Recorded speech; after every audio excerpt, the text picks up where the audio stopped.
To wrap up our series of DeacTalks, I'd like to introduce Dr. Sam Lockhart. He's an assistant professor in the section on gerontology and geriatric medicine, and he's going to be talking about a really new and innovative study that's co-sponsored by the Alzheimer's Association and is being led here at Wake Forest called the Pointer Study.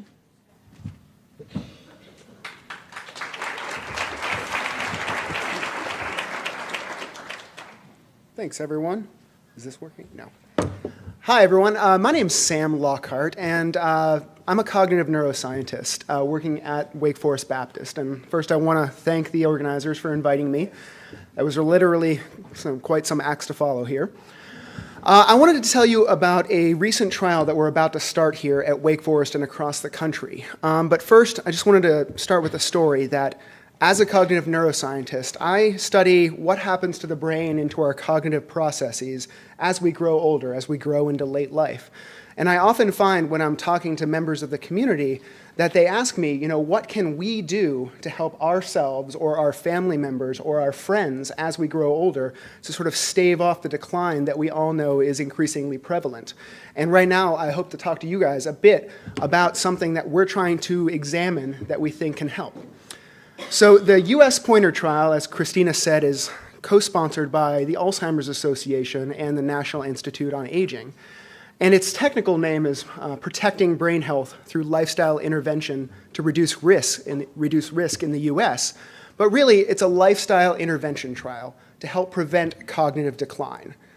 Now, we know that as we grow older, we're increasingly beset by a number of things such as a growing obesity epidemic, increasing sedentary behavior, loneliness and social isolation, poor diet, and an inability to control certain types of numbers and risk factors that can increase in prevalence with age. And these can all come together to influence the brain and cognitive processes. And this is becoming an epidemic in the United States. And this is something that we are actively trying to research and try to understand how we can control and how we can sort of turn back this tide. And sort of the history of the research that we've been able to do to understand these things, we know that, for example, regular exercise can improve cognitive function and help protect brain health throughout the lifespan, and particularly has an impact in older adults, such that now we know that regular exercise is a standard of care recommendation by medical providers. We also know that adherence to certain types of diets, like the Mediterranean diet, for example, with a high amount of omega-3 fatty acids, like from fish oil, can help reduce the risk of cognitive decline as well. So a healthy diet is also a standard of care recommendation. We also know that certain factors like low education or social isolation can have negative consequences on brain health and can actually increase the risk of developing dementia as we grow older.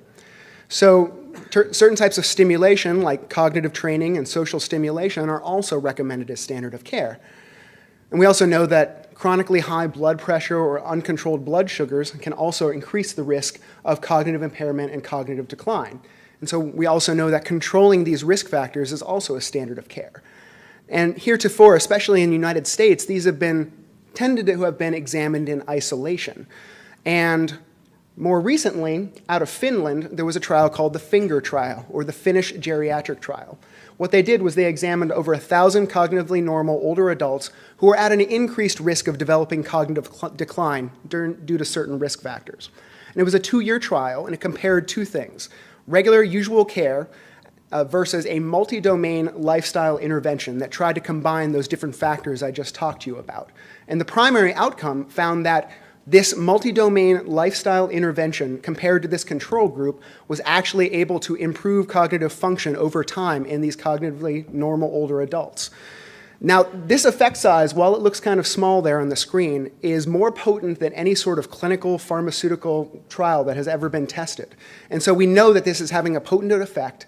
It is pragmatic, it's practical, it's relatively inexpensive, and it can be tested all over the world. And so that leads us to now trying to do this in the United States.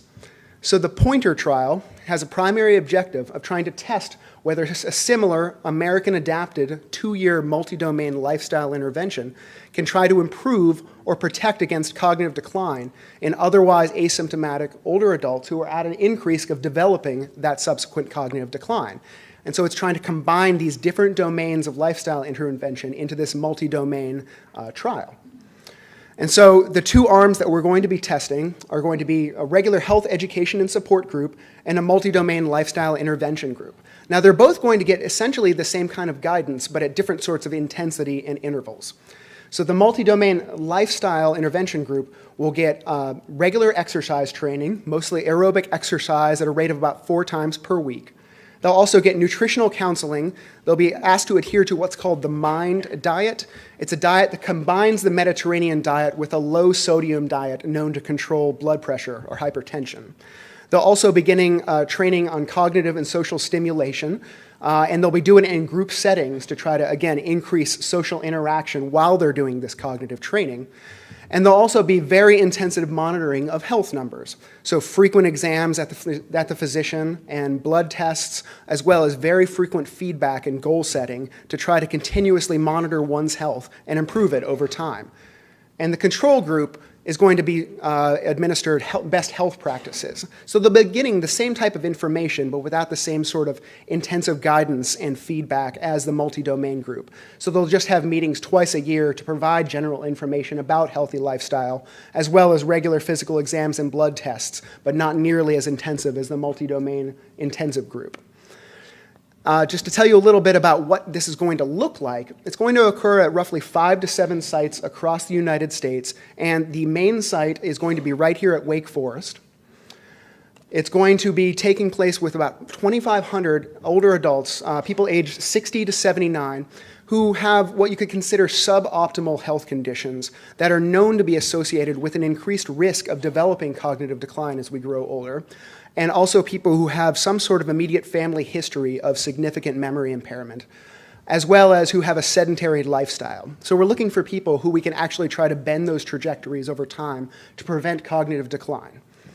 And what we're going to be doing, and this is the really unique aspect of this study, is we're actually going to be working with community partners like the Alzheimer's Association, like YMCAs, to try to provide intervention delivery so we can try to set the stage such that if we find that this trial is actually effective and the results are positive, we can just turn off the clinical trial and continue its intervention in the community such that it's going to actually become a regular part of everybody's everyday life. And the exercise components are actually going to be done at local YMCAs. People won't necessarily have to be coming into the hospital to do these sorts of study visits. We want this to be a pragmatic clinical trial such that it is actually integrated into people's lifestyles. And it's actually going to be starting enrollment very soon over the course of the summer to try to combine this multi-domain intervention. So our thought is that if we can try to combine these different domains of lifestyle intervention, regular physical exercise, cognitive and social stimulation, nutritional guidance, as well as intensive monitoring of health numbers, we can try to bend the trajectories of late life cognitive changes such that people who would have otherwise developed cognitive decline are pushed up on this curve and can continue to have a healthier lifespan as they grow older. And interestingly, this study is not just going to be brought to the United States, but there is now a collaborative network called Worldwide Fingers, not my choice, which is going to be applied to a bunch of different countries, including the United Kingdom. It's going to be continued on in Finland. It's going to be adapted into Asia as well. As you know, the Finnish don't necessarily eat or act the same way as Americans do. So they're going to be, for example, local adaptations that will not only be applied at the start of the study, but throughout to try to make sure that this is something that is going to work uniquely with local populations. And again, it's going to be adapted even in different areas of the United States. For example, Wake is one site, but UC Davis out in California is going to be another site. And so there's going to be different adaptations that occur all around the country. And like I said, including here at our Wake Forest Alzheimer's Disease Core Center. And so what we hope to do is we hope to then take this wave of things and ride this wave. We hope that we can create a new stage of opportunity and strength to try to achieve a world without Alzheimer's so that we can, again, promote the healthy lifespan that people can experience to the end of their days. So I want to thank you very much for your attention, and please let me know if you have any questions.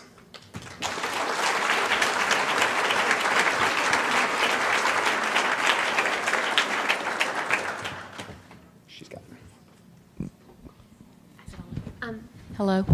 Could the other speakers also begin to come to the front for the last round of questions? Is this on? Yes, it is. I think someone's asking. My question is, because looking around the community, we see so many people so much younger than 60 who are not healthy. Should we not be starting studies like this with, say, 40-year-olds? I think it would be a great idea to intervene and to actually promote these healthy lifestyle practices regardless of one's age. But when it comes to how you're going to actually get approval for these things at a federal level to make sure this is clinically demonstrated as something effective, we essentially had to sort of selectively choose who we're going to target with this sort of clinical intervention. So again, we needed people within a certain age range who we know are going to be at an elevated risk of decline, as well as, again, sedentary behaviors and close family history of dementia. Essentially so that we know that in the absence of such an intervention, we would have a greater likelihood of detecting cognitive decline, that we can sort of tell the difference between the two curves. But to back that up, you're absolutely correct. This is something that should be implemented across the lifespan, and we hope that we can continue to expand the knowledge to promote that kind of idea. My question is about the sites that were chosen. I mean, I'm really pleased that it's Wake Forest, and you mentioned one in California, but did you actually look at demographics of, everything that's in your criteria, that including the dementia piece of it? Because, my example would be my mama has dementia, and she's in West Virginia. I know my whole family could possibly use something like this and would benefit from it. So I know you can't be everywhere, but where are the sites and how were they chosen? Well, so that's a fantastic question. Thank you. So right now, again, the only two sites that we have for certain identified are here at Wake Forest, which is going to be the lead site, as well as in Northern California at UC Davis. But we are going to strive to identify further sites that are able to, again, promote an idea that we can capture the cross-section of sort of American aging. So not only in terms of racial and ethnic diversity, socioeconomic status, exposure to different lifestyle factors like diet, exposure to environmental toxins and things of the sort, because we do want to kind of try to capture that wide swath of the American public that is growing older. And you're right, we can't be everywhere right now. And actually, Wake and Davis are going to be sort of lead sites, and we're going to, in a way, be a pilot study for our own study. And we're going to learn from our own mistakes as we try to adapt this to our sites, and then try to use that to choose the further sites that are going to best benefit from this sort of intervention. Dr. Sam Lockhart, I'm over here. Hi. Hi. Along with her question, you mentioned that the site would be using the YMCA. They're everywhere. Would that be an advantage point for someone who might be living in Virginia or other states to be implemented into your study in cohere and piggyback? I can't think the word. The study. Well, I think, again, that's a great concept, and that's sort of the idea behind why we wanted to use local partners and community institutions to try to implement the pragmatic component of this trial. Like I said, we want the effects of this trial to be so potent and so obvious that we don't even need to run it out to 25 people in 2 years, that we can identify its positive effects, turn off the federal funding for the clinical trial, and continue that type of intervention not only at the sites we've begun with in the YMCAs that are actually more closer to the actual institutions, but to expand that to the entire national network of these centers as well. So you're right, it's kind of a give and take. We can't be everywhere at once, but we do want this to be the kind of thing that can continue to grow and expand beyond the bounds that I've described here today.